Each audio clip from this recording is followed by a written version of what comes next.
यस्तो चिसोमा यति टाढा किन आइयो त यही टावर हेर्नलाई वाउ यहाँ हामी मात्र नमुना छैनौँ है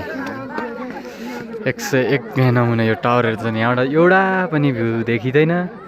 नामको मात्र भ्यू टावर यहाँबाट एउटा पनि नजारा पनि देख्दैन के को भ्यू टावर के दाइ यो जङ्गल त यो त जहाँ पनि देखिहाल्छ नि यति जङ्गल त हेर न वरिपरि देखाइदिन्छु म यत्रो मान्छेहरू यही भ्यू टावर हेर्नु हो नगरकोटको भ्यू टावर कस्तो एक्सपेक्टेसन थियो मेरो त यहाँ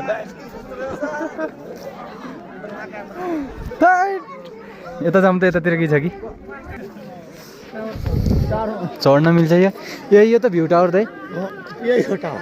यो नगरकोट भ्यू टावर हेर्न जाने भन्ने आयो यो ल कलर पनि गरेको छैन स्क्याम यो त 1992 स्क्याम के थियो र यो त्योभन्दा ठुलो स्क्याम यता छ यार गाइस यार के हो यो